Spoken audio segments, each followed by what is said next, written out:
Kawachako en riwruoge mag jochiw thieth e counties duto ma pacho ka ochiwo thuolo mar jumbe 2 ne tend counties mondo mi ochul osach jochiw thieth mapok ochul kuom thuolo mar dweche 3 e moko kuom counties.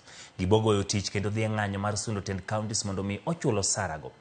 Keto kuma mar thieth ne jotije kendo chwalo omenda ma ing'ado dwe ka dwe. Lidio Keyo nigi ler. Solidarity forever. Mana dweche manok kende bang' jochiw thieth bago ng'anyo e pacho ka.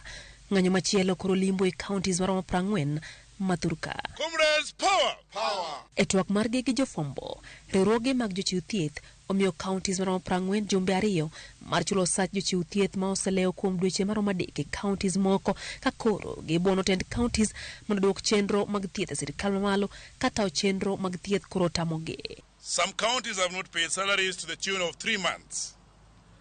And these counties include Machakos, Meru, West Pokot, Kakamega, Nairobi, Embu, Samburu, Taita Taveta, Homabay, Kisii, Kisumu, Nyamira, Mombasa, Kajiado, Migori, Trans Nzoia, Vihiga, and Bungoma. A strike is a constitutional action. It's also a legal action. It's allowed in the law. Yes. So we decide which one is the easiest way. Yes. Because when you go to court, vitazungushwa huko mahakamani na members wanaumia. Yes. Sisi tunataka kitu ya kutoa result immediately. Yes. Na hiyo ni mgomo. Bende gidwaro ni mondo mi counties gone ni jochiw thieth duto obedo kod okumba mar thieth mar neno ni gido thieth mowinjore. Pono ne gibedo kod midekre ka bende giywak ni kata mana moko kuom riwruoge mane gibedo godo bang' ng'anyo dweche 3 mokalo.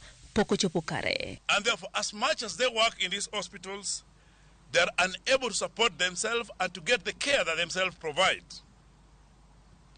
This is the highest level of negligence that you've seen in the counties.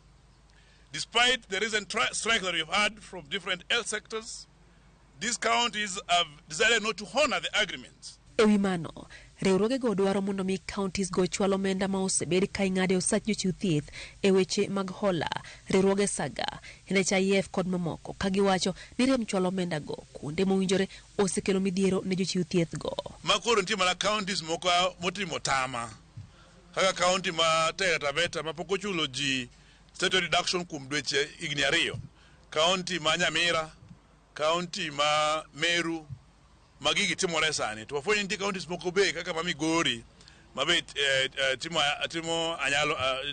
timo gini koro en counties madhi 40 ma ndiko piny mwadhi miyo makoro ken kaponi county moro comply to wawe ma oko to kaponi ok gi comply to dhi chulo nyaka ji ng'any kanyo koro mar jochiw te osiptende mabire kinde ma jochiw thieth moko kuom counties ma pacho ka osejwang'o tijegi ka e county ma Nakuru jochiw thieth wacho ni tend county no ok dew ngimagi kata mana kinde ma tuo mar mpox sechego ni e pacho ka. We are not here requesting, we are demanding. We've worked for our salaries na tunahitaji tulipwe pesa yetu. Isi ati tunapembereza. We have mpox with us. We are looking at laboratory all the time. We can get infected, but we are not considered. E kinde ma weche magomo koro pongo lwasi ma pacho ka nyakoro magajwang. Chenro mag thieth e counties duto maromo 40 kidek bedo kod ng'ikruok. Konono ni tend counties okotimo kaka gidwaro. Lydia Okeyo, Ramogi TV, Nairobi.